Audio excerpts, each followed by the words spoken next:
If you're not using Pinterest to grow your traffic and sales in 2021, you are missing out. In this video, I'm going to share with you an up-to-date tutorial of how Pinterest works for business, step by step, even if you are a total beginner. But before we start, make sure to give this video a like so that more people can find this video.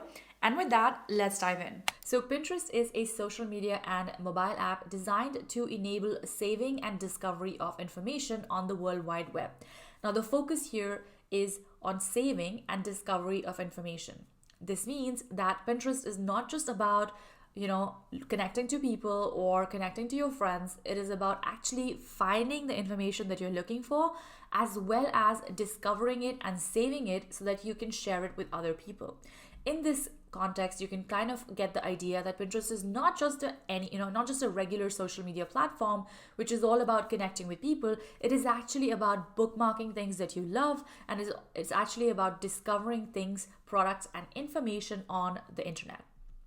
All right, so when we talk about Pinterest by numbers, this is just to give you an idea from a marketing standpoint how important Pinterest is for your business. So first things first, as of the last quarter of 2020, there's over 442 million monthly viewers on Pinterest. Now, this has been rapidly increasing, and the pandemic has only increased the viewership even more on Pinterest. And we see a continuous increase in the number of monthly visitors that are logging into Pinterest and checking out everything that is going on in Pinterest. And not only this, the way that Pinterest has been growing is not just within US and Canada, which is presumably a large market. About 20% of the users on Pinterest are from US. However, 80% of users are actually from outside of US, which means that even if you are from a different part of the world, whether you're in Europe, Asia, Africa, wherever you are, there is still a lot of scope for you to use Pinterest, especially if you have a global clientele and you have a large amount of people that are coming from high-income countries such as US, UK, Canada, etc. Now, Pinterest is also very, very essential in the context of who is using Pinterest. So not only are older demographics using Pinterest, such as in the age group between 35 to 50, millennials, which would be people who are a little bit younger than that, are also using Pinterest. And the funny thing is that they use Pinterest just as much as they use Instagram. So in case you were wondering if you're going to find your target audience on Pinterest, if you target millennials or you target people who are a little bit older than millennials, then Pinterest is actually a fabulous place for you to get started and to grow your traffic as well as your income.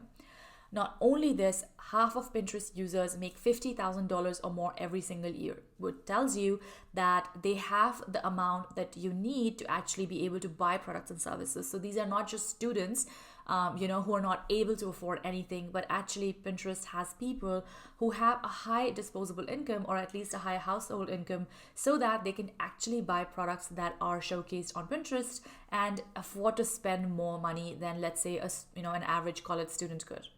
Not only this, statistics show that 87% of Pinterest users who are active on Pinterest every single week have bought a product because of Pinterest. So they were not really introduced to this product before. It wasn't, something that was a huge brand or a huge company, but they have bought it because they either found a review of that product or they found something related which was interesting to them about that product as well. And lastly, 97% of searches on Pinterest are unbranded. Now, unbranded means that they are coming from accounts which are not necessarily big brands or companies. This tells you that there is a lot of scope to actually get discovered, even as a small blog, a small business owner on Pinterest, compared to other channels such as, let's say, Facebook or Google, where you need to have a large presence already or a large, let's say, followership already to actually get some kind of traction on search. Now, here's the thing. These are the numbers which are growing consistently every single month. And I'm sure based on when you watch this video, these numbers have already skewed a little bit more. But the bottom line is this: Pinterest is different from any other social media platform or search engine out there. And the sooner you get started on leveraging as that, the sooner you will start to benefit from the results that you can get from Pinterest. Now, before we dive into, what are the different things and aspects of Pinterest, let's talk about some of the most common terms that you will come across in Pinterest.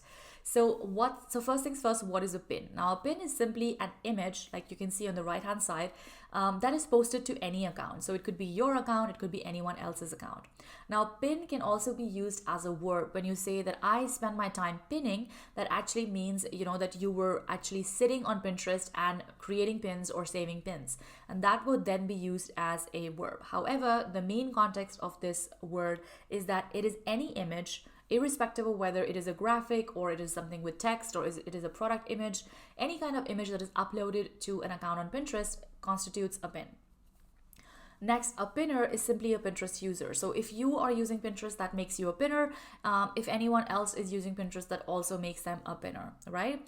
And lastly, another thing that you would come across a lot is repins. Now, repins is every time that you go on the top right corner of the pin and you save that pin, whether that is your pin or someone else's pin, then it is called a repin. So you could save your own pins when you want to, let's say, save your pins to different boards or categories, or even just save it to show it to your friend, or anyone else could save your pin as well, which would also be called as a repin. So that brings us to how does Pinterest function, and in the sense that how is it a little bit different when it comes to using these pins in images, right? So Pinterest users, contrary to other social media users, are more likely to click through, share, and consume your content. And the reason why this is the case is because Pinterest by design is a platform that allows you to click out instead of stay in. And when you think about it, Facebook, Instagram, YouTube, Twitter, all of these platforms want you to stay in within the platform instead of leave and go somewhere else, right? However, Pinterest is completely different. The way it has been created for saving and discovery is that it actually encourages its users to go out, shop on different platforms, to go out and read other blog posts, to go out and find awesome information, which means that in that sense, it is a very, very unique platform and can be of a lot of help to you, especially if you have a website or a business that has a website, right? Now, one other cool aspect of Pinterest is that it actually does not discriminate. This means that it doesn't matter if you don't have 10,000 Instagram followers or Pinterest followers in this case. It doesn't matter if you don't have enough videos or subscribers like you would need on YouTube. Pinterest, you just have as much a chance to rank on Pinterest as any other user with just 200 users as well. So in that sense, whether you have a large following or not is irrelevant on Pinterest. You can still get discovered, you can still drive traffic, you can still increase the amount of leads and income that you're getting from Pinterest. Not only this, Pinterest users are specifically on Pinterest not to talk to their friends or share cute photos of them, getting married or whatever, although that does happen, but it is a minority when compared to people who are actually looking for information or inspiration, including but not limited to products. So they might be looking for information such as articles or videos or cool content, right? Or podcasts even. Or they might be looking for specific products and services. So let's say that someone is looking to get married and they're looking for a wedding photographer in the region. Where is the first place that you would go into? Most likely you would go into Pinterest to look at the people who, are on Pinterest and what their profile looks like, what their portfolio looks like.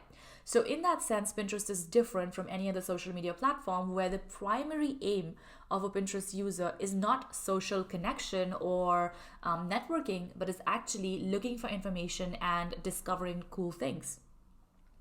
Another thing which we already mentioned is that Pinterest users are growing worldwide. So if you have a product or a service or if you have a website that actually relies on a global audience, then Pinterest is something that should definitely be at the top of your list when it comes to growing your organic traffic. Not only this, Pinterest users are likely to share the love, so they don't just read your blog and forget about it like people who come from Google do, but they actually go back and save that content to their account, which is known as a repin, as mentioned, which then further boosts the engagement on your pin and makes your pin get visible to more and more people. So it kind of has a snowball effect that once you share the pin on Pinterest and someone goes through the website and checks out your article, loves it, comes back to their Pinterest account, saves it on their Pinterest board, and then all of their followers and friends get to see that as well. So it's kind of like a snowball effect where you continue to increase your engagement over and over again, and it is not dependent on the time that you have spent on Pinterest. So it doesn't matter if you created a pin today or you created it 6 months ago, there is just as much a chance that someone will find your pin and share it again, which is going to be super relevant and keep bringing you traffic even much into the future. And lastly, Pinterest is the only search engine or social media platform where organic reach is possible. Now, obviously, I don't need to tell you this that when it comes to Facebook or Instagram or even Twitter, organic reach is pretty freaking hard, and they have been outspoken about this and pretty much made it clear that unless you pay for views or you pay for ads, it's going to be hard for you to grow your account. And no matter what the gurus out there tell you, that's just the truth of the matter, which means that Pinterest is one of the last search engines slash social media platforms which are actually left where organic reach is still possible. This means that the sooner you understand how to leverage this platform and the more strategically you leverage this platform, the faster you're able to grow your traffic and your income as a result of Pinterest marketing. So now that we know what is Pinterest, how does Pinterest work, and exactly where it should fit in your marketing strategy, let's go over to the Pinterest platform and check out exactly how it looks like and how you can start leveraging it for your business today. So first things first, when you log into your account, you're gonna see this sort of feed, right? So it's like an endless feed which you can just keep scrolling and it just never ends. So unlike Google, which is also a search engine where you have pages and you can scroll back and forth, Pinterest is sort of this endless stream of inspiration. And the reason why they keep it like this is because they really want their users to spend a lot of time discovering articles, products, shop on Pinterest, connect with people and all of that. And that's also why Pinterest can be a very, very addictive app, especially if you are a user who, is looking for things on Pinterest. It can be very hard to pull yourself away from it. And that is precisely what makes it such an amazing app or a platform to get traffic and to get leads and sales, because, when someone is paying a lot of attention and is very absorbed and is very interested in a platform, then they're obviously likely to convert that much faster. And Pinterest users have been known to convert much faster. They are known to be very not prone to shopping, but they are more prone to spending compared to users, let's say, on Google. And also because people generally go on Pinterest to find inspiration or information. And what happens after you find information or inspiration is that you take action on it, right? So when you log in, you're going to see your home feed. This is basically an endless stream of ideas. And as you can see, the pins here are not really just random pins. They are an assortment of different pins that Pinterest thinks are items or topics that I'm interested in. So basically, these are different pins that are from accounts that I'm following, as well as maybe things that I liked, including sponsored content as well. So for example, you can see here there's a pin which says promoted by Everdrop. So that is again a sponsored pin. In general, you will obviously have some ads because that is common across most media platforms that are monetized. And for example, here you can see another promoted pin on social media. But in general, these are pins from people that I'm following, or basically interesting ideas that maybe I was looking at or, checking out on Pinterest. So based on that history, Pinterest will continue to revise it. So again, this is a feed which is completely dynamic. It changes all the time. It is not something that, for example, it will be static. Like, for example, on Google, rankings are generally quite sticky and they tend to be there for a while. However, on Pinterest, things are very dynamic and they move very fast, which is also why new content and fresh content gets to rank pretty fast on Pinterest versus, let's say, some other platforms like Google, right? So here is another tab called Today, which basically gives you an overview of what's trending today, some inspiration. Again, this could be customized to who you are and what you do, but usually there are going to be certain things that will be common across the world. So for example, some recipe ideas, some articles, some shopping, things that are trending, like maybe a musician. For example, when Harry Styles released the Golden Video, he was trending on Pinterest. So, his hair was trending for some reason in a lot of places. So basically, again, this is dynamic and changes all the time. And this, I would say, is more a tab for users on Pinterest who are looking for, things to read and to pin. For you as a marketer or as a business owner or as a blogger, this only makes sense when you look at it from an inspiration perspective. So let's say that you are a finance blogger. Maybe this might interest you. It says cost-saving ideas you probably never thought of. You can click through and then you can just see what are the pins that are showing up in this particular idea. So again, this can give you an idea of what the general mood is of the audience. And if you are a broad, let's say, if you have a broad Pinterest account, you can really swap through for inspiration and see what are the things that are popping out, what is trending. So for example, tinted moisturizer is trending in skincare. Again, this is very, very niche specific, obviously, but what this does is kind of like an editorial section of Pinterest. So Pinterest's, let's say, editors or content creating directors are responsible for showcasing this, and it of course changes every day, but it's an interesting thing to look at, especially if you're looking for seasonal content inspiration or just looking at what people are looking at, and on a just a overview kind of thing. So think of it as your daily newspaper for Pinterest, so to speak, right?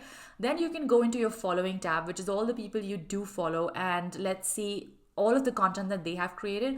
Now this tends to be usually more chronological in the sense that the latest pins are going to be showing up on the top and then the oldest at the bottom. The reason why is because sometimes you are on Pinterest just to follow certain influencers or brands and you just want to see what they've been up to. So in that sense, this is a feed where you can go and really dig into this whole, not whole literally, but like to dig into this whole aspect of who are the people that you are following and what is it that they're creating.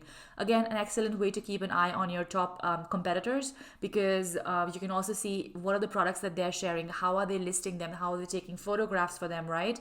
What kind of content your competitors are creating. So again, excellent way to keep a tab on things that are going on Pinterest as well as on your competitors. So if you are a business owner or someone who is just has bigger brands or or influencers in that niche, you can keep an eye on them by checking that out as well.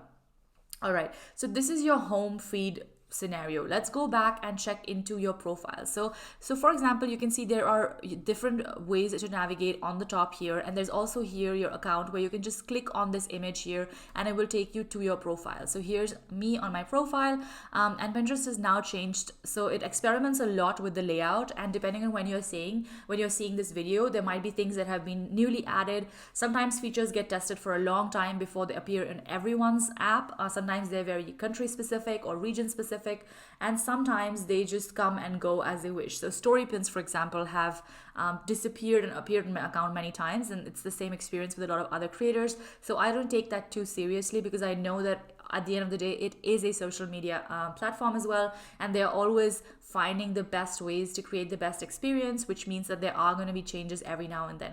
So as you can see, I have my profile here, my name of the website that I have, the topics and categories that I talk about, some examples here of exactly what I do. I've added a call to action, so I've added a Pinterest checklist. Again, something I highly recommend you do in your account. You can also click here and go directly to the website if you're looking for that. You can look into my followers, who I'm following, things like that. And then there are two different sections, main sections, that you will find here. So here's the created section, which means all of the pins that I've created recently on this account, so including stories, videos, and all of that. So here you'll see first my story pins or my video pins, and then you will see all the other image pins, right, which is usually the pins that you're probably most familiar with. And then if you've connected your account to your RSS feed, you might also get images like this. So this is my blog featured image, which just sort of popped up because I've connected my account to the RSS feed, which I will show you quickly as well. And that's why it is popping up. It's not something that I uploaded per se. Most of these pins I've actually uploaded from this account, or my manager has uploaded from this account, and that's why they're showing up. You will also see here a section of scheduled pins. So as you can see, when I click through, you can see that these 4 pins are scheduled for later today or tomorrow. So basically you can schedule pins out for, let's say, the next 2 weeks if you want. If you need to schedule it for more than 2 weeks, you have to use a paid tool like Tailwind, which we also talk in a lot of other videos about. But for now, let's go back into the profile and just finish completing this section. So when you go here, you will see the saved section. Now the saved section is basically what I have saved to my account. So essentially, in other words, this is all of the boards that I'm a part of, because normally when you're uploading a pin on Pinterest, you save it to a certain board, right? And a board is essentially any category of content that you decide to name at. So for example, I have created boards like beauty and health tips, daily habits to improve yourself, how to save money, weight loss tips, things like that. And then I also have a ton of group boards that I'm a part of, as you can see here, which have multiple people that are contributing to that board. So basically this shows you in your account all of the boards that you have, and again, is a great way to spy on your competitors. If you want to see what they're up to, what kind of boards they're creating, what kind of content they're creating, you can just double click and go and see what they're up to, right? So this is the board, for example, on France travel tips.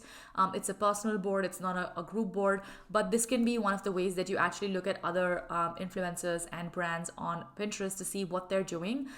Essentially, it's also a good place for you to see which boards you have recently pinned to. So basically, they show up in order of recent pinning. So if you haven't saved a pin to that board, it's not going to show up at the top. So Pinterest basically wants to show the most fresh content or the most freshly saved pins at the top. So you're always going to find the boards where where I've actually recently saved content to, and not the boards where I haven't saved anything to. So you'll see that these ones I haven't saved anything for a while, so they're not showing up in the top of my account.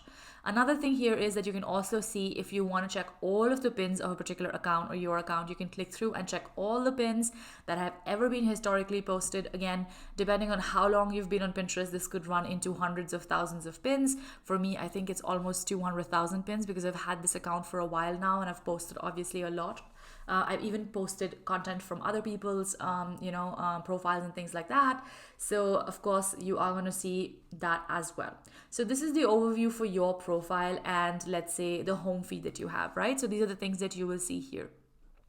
The other thing that's very interesting when you have a business account is that you have access to a lot of insights and analytics.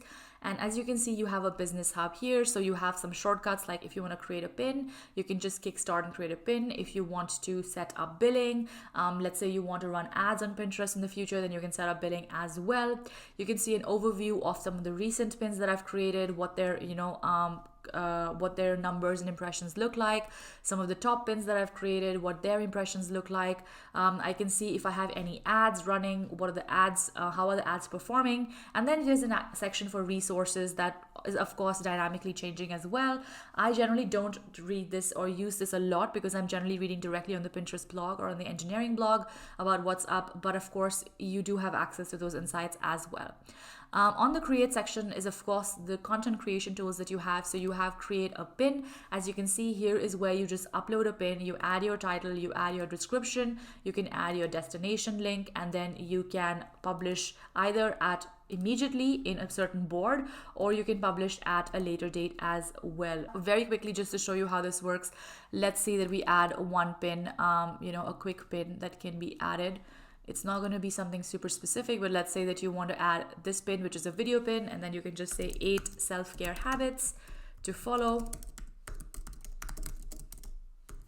So I'm just going to say learn how to practice self-care daily to change your life. Yeah. And of course, this is a video pin, so it's also showing me tags here. So I can look at tags or categories that I want to add this pin to. So I'm going to look for self-care. I'm going to look for things like self-love, things like that, personal development, maybe it also falls into that category. So again, since this is a video pin, it's showing me tags. If it's not a video pin, this option will not appear. I will show you that as well. And here's where I will add the URL, and then I will decide which board that I want to publish it to, as well as the time that I want to publish it. So let's say I want to publish it at a later date, or publish immediately, right? If I want to publish it right now in real time, I can click this option, or if I want to schedule it for later, I can click, let's say I want to schedule it for 17th December at 12 p.m. I can add the link, and then I can take the board that I want to save it to, let's say Indian Girling, which is my brand board, and then I can just click on publish, and then it will be published, right? Just doing this so that you can see how that works. I'm not really going to publish this pin, but you can see that it will show up in schedule pins after it's approved. Now, video pins usually do take a while for them to be approved, so they can take, let's say, up to 24 hours to show up, and that's why it won't be automatically showing up in your account. So let's see how that looks like for an image pin. So let's say you have an image pin, really normal. You're going to add the title, so 12 Best Podcasts, let's say, and you're going to add the description as well. You are going to learn more about pin descriptions and hashtags in separate videos in the later stages. And then, of course, you can add a destination link, and you can also add hashtags if you want. Again, something we talk a lot of details of in the later videos. 12 best podcasts to learn and follow for women, let's say. And then, like I said, you can either publish it immediately or publish it at a later date. Totally depends on you. Select the board that you would like to go it to. Should be the most relevant board here. So let's say that I want to add it to tips for women, because it is it is an article which is targeting women, and then I can go ahead and publish that as I want. So that's when it comes to creating pins. You can also create a story pin, again, something that you may or may not have access to depending on where you are based and what experiment Pinterest is running at the time. So simply you can upload images here and then you can create stories on it. Unfortunately, right now you cannot add links to the stories. So even though you can add an image and you can create a story. So let's say that I create this as my story pin. I can go on next and I can, pick a theme, like, I don't know, blank list. I don't really think that there's going to be a theme for this, but let's go on next. I can pick a title, I can pick a board that I want to pin it to, I can pick, tag topics. So I can tag, like, let's say some interests, and then I can publish it as well, right? And then it's going to show up. You can, of course, edit the design as well, and just figure out how to add some text, etc. to it. You can crop it if you want. You can add a title here and say, hey, check out my website, or things like that. If you just edit this here, let's see how this edit thing works. So check out my website. So basically this is like story pins work on Instagram as well, but without the link up facility. I think this could be a game-changing feature if they could figure out a way to add links. Right now they don't have the option. Who knows, maybe they're trying it on some accounts and it's not available yet to us. But right now, story pins are just static images that you can upload. So especially if you're a food blogger or someone who kind of shows the behind the scenes, like you're having a business where you want to show the inventory and you want to show what's going on, you can use this as a feature to upload videos and just show those clips, right? Pretty much the same way that you use Instagram stories as well. But in terms of driving traffic and conversions, I don't find this to be the best feature. So I would still stick to creating image pins or video pins normally, and then using story pins as a bonus feature, really. Interestingly enough, you have a very, very cool feature which is called analytics, where you actually get to do a deep dive into what's working out in your account, what's not working out, which pins are doing well, what are your top boards, right? So you can swipe through and see your top boards. You can see your top pins. You can rank them by just your website. You can rank them by organic, or if you have, let's say, running ads, you can do that by paid ads as well. You can even check conversion insights, which is again a new tool. I haven't really set up this tag for this insight, but this is specifically for people who are running ads, and I don't really run ads on this platform. But of course, if you do run ads, you can add Pinterest tags and see how those ads are performing. But for organic users, this is not really very, very useful because you have access to this information within your normal analytics. If you upload videos, you're going to see the performance of those videos as well here. So Pinterest is heavily focusing on video pins, especially for reaching more people, because the whole world is moving towards video content. So if you create video pins, you will find specific analytics for those pins. You can see it was organic, how long the pin was, how many impressions the pin had, and so on and so forth. And last but not the least, you can also select days. So you can see what's working in the last 7 days specifically, right? So was there a video that did really well in the last 7 days, what that video was all about? You can click through and see, oh, this is what the video was all about, and this is how it did, right? So I got video views, saves, and all of that. Again, the challenge with video pins is that you can't really click through to them as of now. Maybe that changes in the future. And that's why they're great for impressions and engagement, and they get you likes and comments and stuff, but they don't really convert into traffic or leads that quickly, right? Okay, so you can also see audience insights, another one of my personal favorite things about Pinterest. It gives you so much information on who is following you on Pinterest, what are the categories that they're interested in. And you can use this information to create boards. You can use this information to create pins. You can do a lot of market research based on this to figure out what your next product or service should be as well.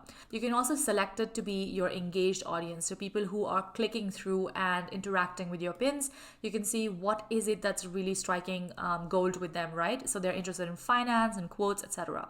Percentage of audience is simply how much of your audience is interested in something, and affinity is how likely they are to respond to a certain topic, right? So how much are they interested? So the higher the affinity, obviously, the more, let's say, the more hot that topic is, and the larger the number of audience, again, the more people that you can reach with that topic. So the ideal combination for content should always be with a high affinity and a large percentage of your audience. However, this section is only limited to people who are already following you and not to other people. So you can also click through here and you can see what is the total Pinterest users audience like, what do they like doing, what are their interests, and so on and so forth, right? So for example, if you're a home decor blogger, you can see that 68% of people on Pinterest are interested in home decor, right?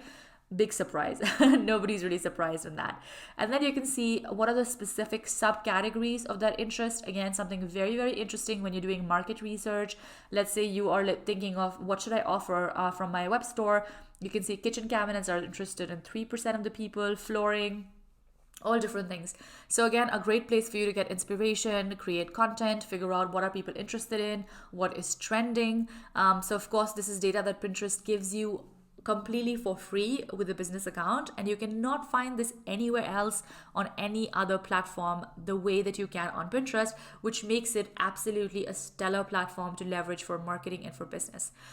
Again, you can also see the age breakup. So as you can see, there are lots of people in the 18 to 24 age group. Then 69% is female. Again, not a big shocker there.